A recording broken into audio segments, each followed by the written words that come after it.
सो दोस्तों अभी हम लोग आ चुके हैं बिल्कुल हमारे नॉर्मल स्क्रीन के ऊपर। यहाँ पर भी हम लोग बात करने वाले बहुत सारे स्टॉक से रिलेटेड बातें। सबसे पहले स्टार्ट करेंगे यहाँ पे रेल टेल से रिलेटेड। यस, रेल टेल की अगर हम लोग यहाँ पे बात करें, इनका भी बिजनेस रेलवे से रिलेटेड ही हम लोग को देखने को मिल जाता है।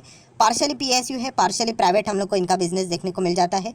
बट ये कंपनी जैसे मैं आप लोगों को बताई कि इनके बहुत सारे बिजनेसेस सरकार से रिलेटेड भी यहाँ पे रहते हैं, तो ये बातें आप लोगों को जरूर यहाँ पे पता होनी चाहिए, जिसके चलते जो इनका पेस रहेगा वो कंपेरेटिवली स्लो रहेगा। आज के दिन की बात करें तो अच्छा खासा परफॉर्मेंस जरूर देखने को मिला, बट सिर्फ यहाँ पे तेजी देखकर डिसीजन मत ले लेना, तो ये बात भी आपको पता होनी चाहिए। नेक्स्ट अगर हम लोग बात करेंगे नज़ारा टेक। नज़ारा टेक नो डाउट बहुत ही ज़बरदस्त कंपनी, इसका बिजनेस बहुत ज़बरदस्त है।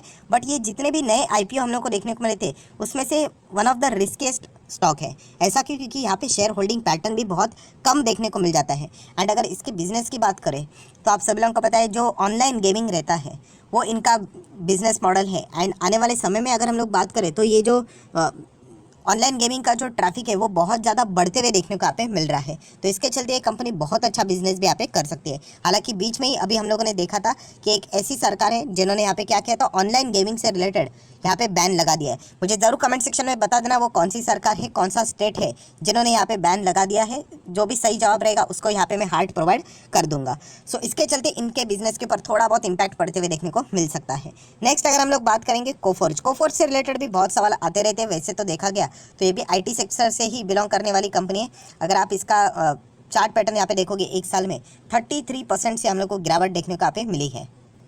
तो इसका अर्थ ये नहीं कि ये कंपनी खराब हो गई करके, जैसे मैंने आपको बताया आप किसी भी स्टॉक में आ जाते हो लॉन्ग टर्म में मतलब आपको होल्ड करना पड़ेगा। लॉन्ग टर्म के रिटर्न देखिए 5 साल में 450% से भी ज़्यादा के रिटर्न देखने को यहाँ पे मिल रहे हैं। तो यही दिक्कतें होती है, जैसे कि हमेशा मैंने हर स्टॉक में आप लोगों को बताया एक ही पैटर्न, जब यहाँ पे कोई नहीं खरीद रहा था बट सडनली तेजी आ गई तो हर कोई खरीदने के लिए आ गया।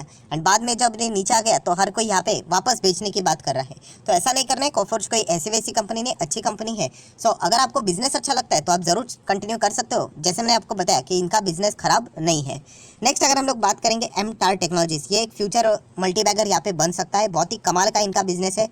अगर इनका प्रोडक्ट पोर्टफोलियो भी अगर आप देखोगे तो बहुत ही कमाल के हम लोग को बिजनेसेस देखने को मिल जाते हैं। इनके क्लाइंट्स भी बहुत सॉलिड हम लोग को देखने को यहाँ पे मिल जाते हैं। एंड जैसे मैंने आपको बताया क्लीन एनर्जी की बात करें, यहाँ पे डिफेंस एरोस्पेस की यहाँ पे बात करें, स्क्रूज़ की अगर हम लोग बात करें, इंजीनियरिंग की यहाँ पे बात करें, एरोस्पेस की बात करें, हर सेक्टर में कंपनी ने बहुत ही कमाल का योगदान दिया है। एंड आने वाले समय में ये कंपनी और भी अच्छा बिजनेस यहाँ पे कर सकती है। सिमिलर वे टॉप लेवल से अगर आप देखोगे तो कंपनी ने करेक्शन थोड़ा सा दिखा है। अभी ये इतना अगर करेक्शन नहीं झेल सकते तो मार्केट में रहने का कोई मतलब ही नहीं बनता है। मतलब इतना सा स्टॉक नीचे आ गया एंड लोग डर रहे हैं तो फिर कैसे होगा, राइट? तो कंपनी तो बुरी नहीं है, कंपनी बहुत सॉलिड है। आने वाले समय में ये रिटर्न्स आपको बहुत बड़े बनते हुए भी देखने को यहाँ पे मिल सकते हैं। नेक्स्ट बात करेंगे अगेन रिटेल इन्वेस्टर का फेवरेट स्टॉक टीटीएमएल। इसके बिना तो दिन खत्म ही नहीं होता। अगेन कहना चाहूँगा दोस्तों, यहाँ पे नहीं पढ़ना है। देखिए यहाँ पे अगर आप पैसा लगाओगे ना, लक के ऊपर डिपेंड है। मतलब होने के लिए ये 100 का स्टॉक 200 भी हो सकता है एंड होने के लिए 100 का स्टॉक 50 भी हो सकता है। तो फिर आप लगा आजमाना ही चाहते हो, लक क्या रहता है तो लगा दो। इसमें लॉटरी की तरह ही है, चल गया तो चल गया, नहीं चल गया तो पैसा डूब गया। तो जैसे मैंने बताया कि अगर आप बिजनेस को समझते हो तो आप इसमें कभी भी बड़ा पैसा नहीं लगाओगे। हाँ, छोटा मोटा पैसा लगाना है, 100-200 रुपया सीखने के लिए अलग स्टोरी है। बट अगर आप बोल रहे हो कि मैं 10, 20, 30, 40, 50 हज़ार लगा दूंगा तो फिर वही तुक्केबाजी हो गई। मटका खेलना बोलते हैं ना, पोकर, वैसी चीज़ हो गई। मतलब अगर आप 5 साल का डेटा मैं आपको दिखा दूँ तो ये देखिए, जिस दिन चलेगा यहाँ पे उस दिन पैसा बन गया, अगर नहीं चला तो पूरे दिन ऐसा ही पड़ा रहेगा। एंड ऑपरेटर इसको बहुत अच्छा चला लेते हैं, ये देखिए, एंड धीमे धीमे करके ऐसे भगा लेते हैं एंड बहुत बड़ा पैसा फिर प्रॉफिट बुकिंग करके नीचे लेके आ जाते हैं। तो अगेन कहना चाहूँगा यहाँ पे बहुत सारे रिटेल इन्वेस्टर ट्रैप हो चुके हैं, बहुत सारे वो यही उम्मीद कर रहे हैं कि वापस एक स्टॉक कब 300 के करीब जाएगा, उसी के आसपास जाते हुए स्टॉक 200-250 के आसपास क्रैश होते हुए देखने को मिला था। तो इसीलिए लक आजमाना है तो ऐसे स्टॉक में जाओ। एंड अगर वाकई में स्टडी करके जाना है तो ऐसे स्टॉक से आप लोगों ने दूर ही रहना चाहिए। Then Tata investment. So Tata investment में भी हम लोग को बहुत बड़ी बड़ी हलचलें देखने को मिल रही है। आज के दिन भी 5.25% की तेजी एक तरफा बहुत बड़ा माल यहाँ पे उठाते हुए देखने को मिला एंड उसके बाद वो माल होल्ड भी किया जा चुका है। तो इसके चलते आप चाहो तो टाटा इन्वेस्टमेंट को फोकस में रख सकते हैं। वैसे भी एक महीने में ये दूसरी बार होते हुए देखने को मिल रहा है। इसके पहले भी हम लोग को एक गजब की वन साइडेड यहाँ पे रैली टाटा इन्वेस्टमेंट में देखने को मिली थी। सो नो डाउट आने वाले Q2 के रिजल्ट के लिए ये स्टॉक भी आप चाहो तो अपने वॉच लिस्ट में ऐड करके रख सकते हो। देन आरती ड्रग्स। आरती ड्रग्स से रिलेटेड भी बहुत सवाल यहाँ पे आते रहते हैं कि इसमें क्या करूँ। इसका भी सेम ही पैटर्न है। 5 साल का डेटा देखोगे, जैसे तेजी आ गया लोगों ने यहाँ पे ज़बरदस्त बाइंग कर ली और बाद में यहाँ पे प्रॉफिट बुकिंग हो गया। सो दोस्तों यहाँ पे हर एक चीज़ में आप लोगों को एक ही पैटर्न देखने को मिल रहा है कि यहाँ पे जब स्टॉक में तेज़ी आती है तो लोग खरीद लेते हैं एंड बाद में नीचे आ जाते हैं तो पछतावा फील करते हैं कि क्यों खरीदा करके। तो इसमें आपको क्या समझ में आता है, खरीदना है तो इस लेवल पे खरीदना होता है। मतलब जब स्टॉक बिल्कुल कंसोलिडेशन फेज में रहता है, बोरिंग लेवल पे रहता है, मैं ऐसे कितने सारे स्टॉक्स को वीडियो में कवर करते रहता हूँ। देखिए ये कंसोलिडेशन फेज में, ये बोरिंग लेवल पे है, या आज नहीं भाग रहा है बट भविष्य में भागेगा, भविष्य में भागेगा, कोई नहीं खरीदेगा, मतलब कोई स्टडी भी नहीं करेगा। एंड बाद में ऐसा रॉकेट की तरह भागा तो फिर पूछेंगे सर क्या अभी खरीदना ठीक रहेगा, तो फिर हाँ बोल दूंगा, तो नीचे ऐसा आगे जाएगा तो वापस बोलेंगे सर ये तो स्टॉक नीचे आ गया करके। तो इसी में ही रिटेल इन्वेस्टर फंसते रहते हैं। तो ऐसे स्टॉक्स को देखिए दोस्तों कि यहाँ पे जो बिल्कुल फ्लैट चल रहे हैं, एंड जैसे मैंने आपको बताया था कि स्टॉक का प्राइस देख के ऐसा चार्ट भाग गया इसलिए उसको खरीदने के लिए जाओगे तो फिर फंसी जाओगे। एंड इसीलिए मैं बोलता हूँ कि बिजनेस बिजनेस एंड सिर्फ बिजनेस, इसके ऊपर जिस दिन आप लोगों ने फोकस किया आप मार्केट में मालामाल बन जाओगे। वरना 99% लोग रोज़ यहाँ पे आते रहते हैं एंड पैसा गंवाते रहते हैं।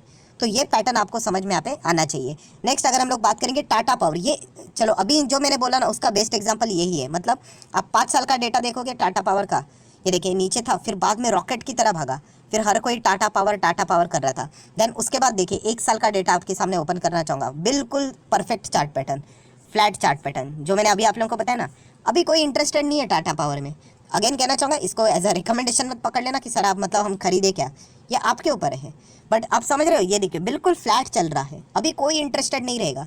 जब ये 200 का स्टॉक जाएगा ना 400 पे, फिर सवाल पूछना वापस शुरू, सर खरीदे क्या, एंड वापस वो 400 से आ जाएगा 300, फिर वापस फील करेंगे अरे हम तो फंस गए करके।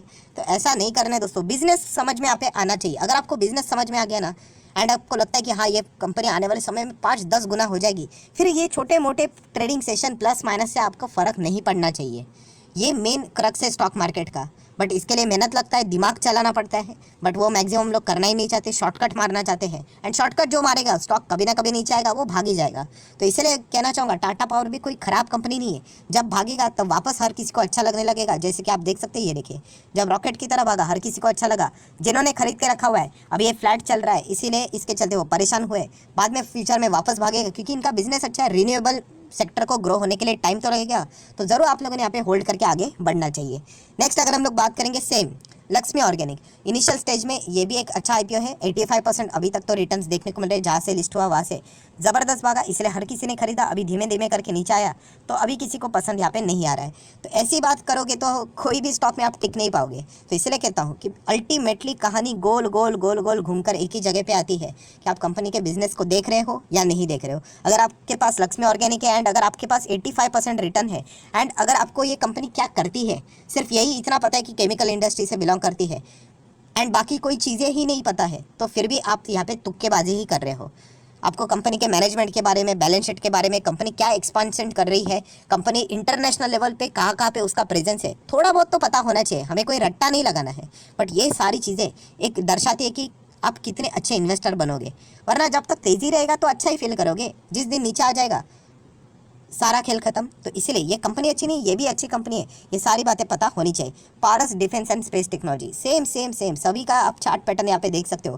तेजी आई, खरीद मतलब जिसको आईपीओ नहीं लगा फिर रॉकेट की तरह स्टॉक ऊपर लेके गए, यहाँ पे खरीद लिया एंड अभी अटक गए। तो ये कंपनी कैसी, ये भी अच्छी कंपनी है। टाइम दीजिए दोस्तों, टाइम दीजिए। ये देखिए यहाँ पे एक फ्लैट परफॉर्मेंस देखने को मिल रहा है कि नहीं, राइट। अभी कोई नहीं खरीदेगा, 600 का है। मान लीजिए यही स्टॉक 1200 का जाएगा ना, सभी लोग आ जाएंगे खरीदने के लिए, फिर 1200 से वापस 1000 आ जाएगा, फिर वापस बोलेंगे अरे हम तो ट्रैप हो गए करके। तो इसीलिए बिजनेस समझो, बिजनेस अच्छा है, यहाँ पे जरूर होल्ड कर सकते हो। देन अदानी ग्रीन की अगर हम लोग बात करें, नो डाउट अभी अदानी के शेयर्स तो मैं आपको क्या बता दूँ, यहाँ पे कंपनी खराब नहीं है, यहाँ पे हाँ नो डाउट बहुत ज़्यादा ओवर वैल्यूड है। तो इसके चलते आप लोगों ने थोड़ा संभल कर रहना चाहिए। जो स्टॉक एक तरफा ज़बरदस्त तेज भागता है वो नीचे भी रॉकेट की तरह आता है, ये पॉइंट भी आपको पता है यहाँ पे होना चाहिए। तो आप देख सकते हैं, देखिए 5 साल में 7,500% की रिटर्न, तो नीचे भी ऐसा ही 50-60% ये इजीली आ जाता है।